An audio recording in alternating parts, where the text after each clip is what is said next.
pemerintah kembali memberi sinyal perubahan pada kebijakan devisa hasil ekspor.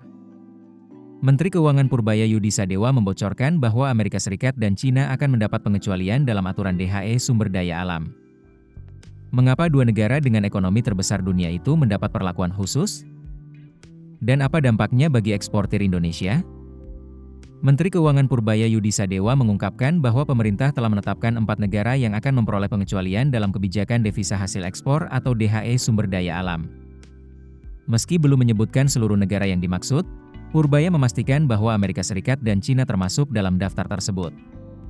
Ia mengatakan, pengumuman resmi mengenai keempat negara tersebut nantinya akan disampaikan oleh Menteri Koordinator Bidang Perekonomian Airlangga Hartarto. Menurut Purbaya, keputusan memberikan pengecualian tidak dilakukan tanpa alasan. Pemerintah mempertimbangkan sejumlah faktor, termasuk adanya perjanjian bilateral maupun multilateral yang telah terjalin antara Indonesia dengan negara-negara tersebut. Selain itu, besarnya nilai investasi yang telah ditanamkan negara terkait di Indonesia juga menjadi salah satu pertimbangan utama. Kebijakan ini berkaitan dengan aturan baru mengenai devisa hasil ekspor sumber daya alam yang mulai berlaku sejak 1 Juni 2026 melalui Peraturan Pemerintah Nomor 21 Tahun 2026.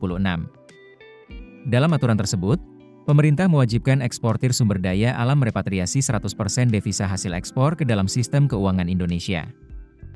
Dana hasil ekspor tersebut juga wajib ditempatkan pada rekening khusus di dalam negeri. Untuk sektor migas, pemerintah menetapkan kewajiban retensi DHE sebesar 30% dengan jangka waktu minimal 3 bulan. Sementara untuk sektor non-migas, kewajiban retensi ditetapkan sebesar 100% selama minimal 12 bulan. Seluruh dana retensi tersebut pada prinsipnya ditempatkan melalui bank-bank yang tergabung dalam himpunan bank milik negara atau Himbara. Namun, pemerintah juga membuka ruang pengecualian. Bagi eksportir yang melakukan perdagangan dengan negara-negara yang memiliki perjanjian bilateral atau kesepakatan tertentu dengan Indonesia, ketentuannya berbeda. Untuk kelompok ini, retensi DHE sektor pertambangan cukup sebesar 30% selama minimal 3 bulan. Selain itu, dana tersebut juga dapat ditempatkan di bank selain Himbara. Pemerintah juga melakukan penyesuaian terhadap ketentuan konversi devisa hasil ekspor. Apabila sebelumnya eksportir diwajibkan mengonversi hingga 100% devisa dari valuta asing ke rupiah, kini batas maksimal konversi ditetapkan sebesar 50%. Perubahan tersebut diharapkan memberikan fleksibilitas yang lebih besar bagi pelaku usaha, sekaligus tetap menjaga pasokan devisa di dalam negeri. Hingga saat ini, pemerintah belum mengungkap dua negara lain yang juga akan memperoleh pengecualian selain Amerika Serikat dan China. Namun, pernyataan Menteri Keuangan menunjukkan bahwa hubungan dagang, kerja sama internasional, dan besarnya investasi menjadi faktor penting dalam penyusunan kebijakan tersebut. Kedepan, perhatian pelaku usaha akan tertuju pada pengumuman resmi pemerintah mengenai daftar lengkap negara yang memperoleh fasilitas pengecualian beserta mekanisme pelaksanaannya.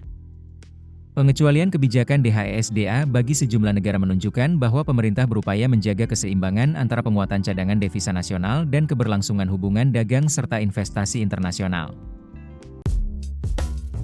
Keputusan bisnis terbaik datang dari data, bukan tebakan.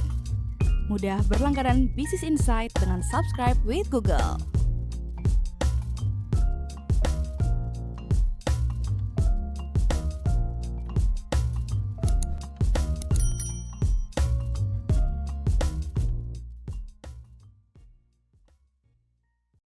Download aplikasi Kontan sekarang di App Store atau Play Store.